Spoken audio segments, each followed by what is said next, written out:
Menteri Ketenat Social Welfare Ba Polingdo harangkat kajinge don lang ka chairperson jaga Meghalaya State Commission for Protection of Child Rights ka Agatha ki sangma bat kiwe de ki officer jaga Ketenat Social Welfare haka arpulai tarik yayong ki lapadiang sngobha ya ki arpu arngut ki khana na kajala Meghalaya ki balawan phai na kajala Karnataka. Yakini ki khana lawan bansenran lang daki officer na kajala Karnataka ki bakon thop ya ka District Child Protection ka Rashmi S bat ki kimi ki kpa jong ki arphu arngut ki khana. Yakini ki khana lawan IT daki officer ka District Child Protection Unit jong ka Mandya District Karnataka. Yakane ka jingwan IT layalam daka District Child Protection Officer Rashmi S.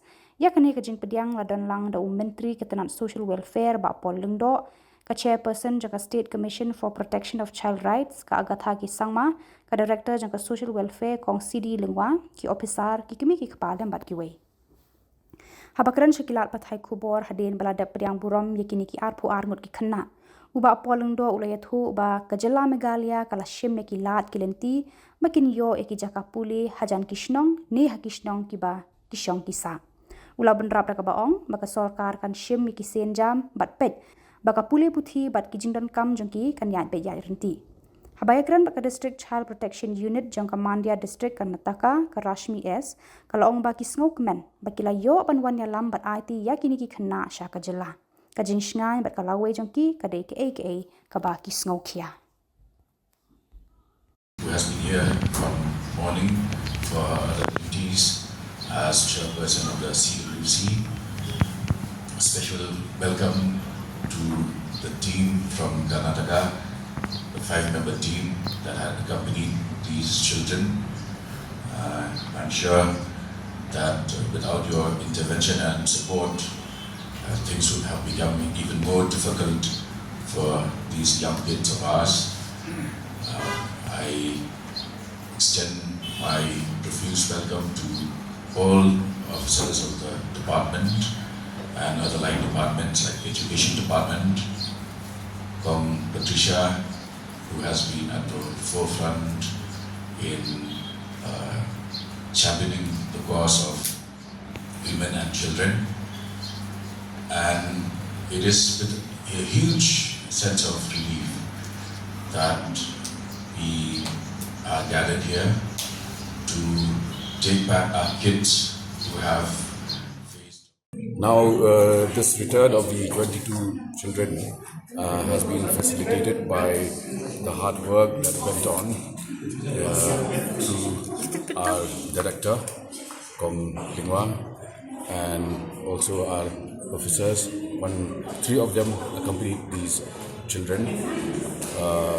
During their stay in Karnataka, they had to make all arrangements to ensure that things are done in a manner which is legally tenable and which is lawful and as per protocol provided by the law.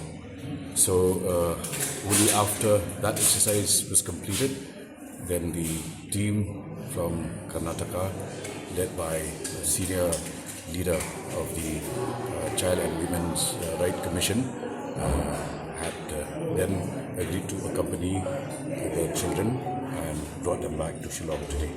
Well, has it been decided schools, and because we heard that for the education that they will be accepted, but then on the part of the government.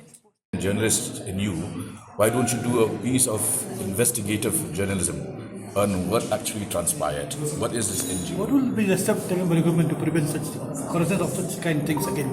See, as I said, the parents here exercised their free will to send their wards under the guidance of a particular NGO, and there was no reference to the government. So in such cases we are helpless. But if they come to us seeking our advice on what do you think is this institute, what kind of grading do they have, what kind of background does this institute has, then only we can step in.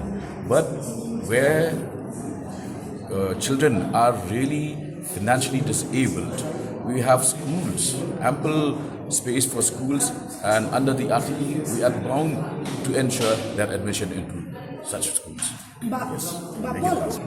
This was really a dastardly act, inhuman, unexpected, and to target visitors who actually were contributing to the revenue of the particular state is beyond my ability to comprehend.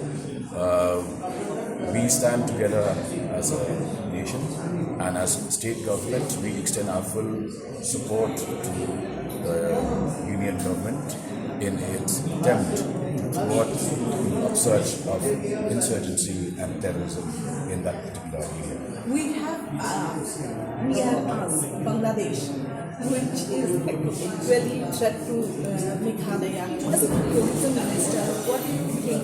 Whether we should, what should be done for the safety of the tourists? I think we have already upped the ante on the part of the government. We are now very vigilant. We are in constant touch with the BSF, the Chief Minister.